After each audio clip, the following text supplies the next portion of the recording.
we'll be talking about The Explicit Gospel by Matt Chandler with Jared Wilson. So I was given the task to talk about chapter 3, which really emphasizes on Christ. Well, the whole book does, but this chapter specifically is on Christ. And yeah, how we needed like some type of intervention to be able to be saved. And the answer was not us, anything we did, but Christ. Mm-hmm. Right? So kind of thinking about like his leading up, pointing towards the cross. So like kind of the night before he died while he's in the garden, kind of like knowing what was about to happen, the cup he has to drink. Yeah. Him knowing he's about to get betrayed by his best friends, Peter and Judas. And one of them actually being in his innermost circle. Imagine how he felt. Yeah. Right? Like,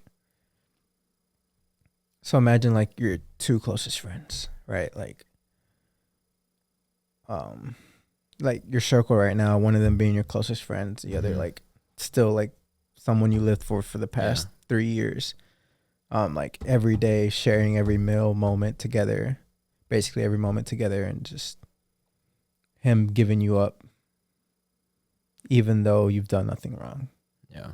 But doing everything perfect. Not right, but perfect. Yeah. And then the other guy who has seen and actually confessed about your identity, who you are, which in Jesus' case was Christ. Yeah. And then denying you in front of others. Not once, but 3 times. Yeah. So imagine knowing that, but then still going through it. Yeah. And he did it willingly too, which willingly, is, yeah. So it's just crazy to think about because like he knew all of that was going to happen. He knew he was going to be betrayed by his closest friends. Yeah. Denied by his closest friends. And even though all of that was going to happen, he still did it willingly. Yeah. Like, it says it kind of how like, I think Romans 5:18, like Jesus died for us while we're still sinners. I think it was 5:18. 5:8. 5:8. Yeah. But God demonstrates about 18. his love for us. But yeah. So like we're reading this book called Gospel Fluency. And a thing that he points out in the book is like someone could die for a good man, but imagine someone dying for like someone evil. Yeah. Like anyone could die for a good man. Yeah. Right. But imagine dying for someone that's evil. Yeah. We're evil beings. Yeah. Yeah. The fact that he still went through it, because none of us are good. Right. We're inherently evil, but imagine dying for someone evil. That's, yeah, like, I've heard it in a perspective of like this. Anyone could die for Mother Teresa, but no one would die for Hitler. Yeah. Yeah.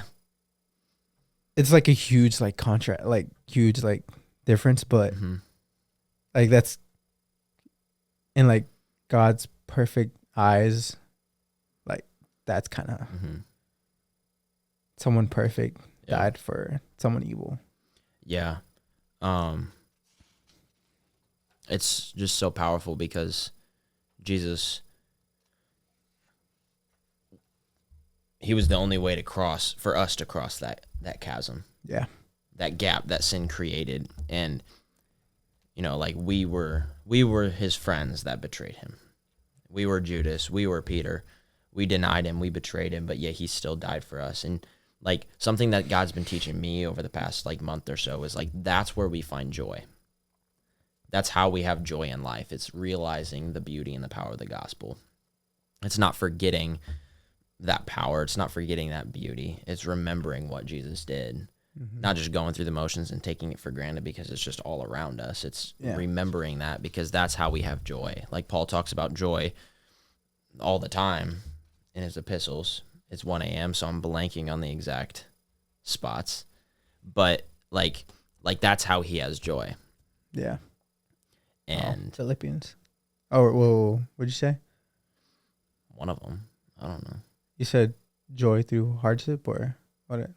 Just joy in anything. Joy, yeah. Like joy in this life. And it's when we realize the power of the gospel, is that's how we find joy. That's how we live with joy, is because Jesus did that for us when we didn't deserve it. Yeah.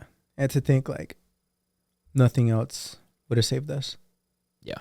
He is the answer. Like, he is the only answer. As he like said it in John, I am the way, the truth, and the life. Like, he is the way. That was the only way. As hard as it is, like, that was the only way. And sorry, I had to show the May stickers, but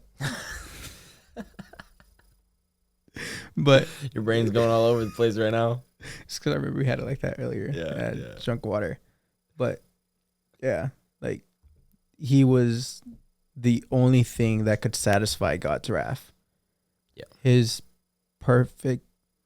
That was the perfect sacrifice for our great amount of sin.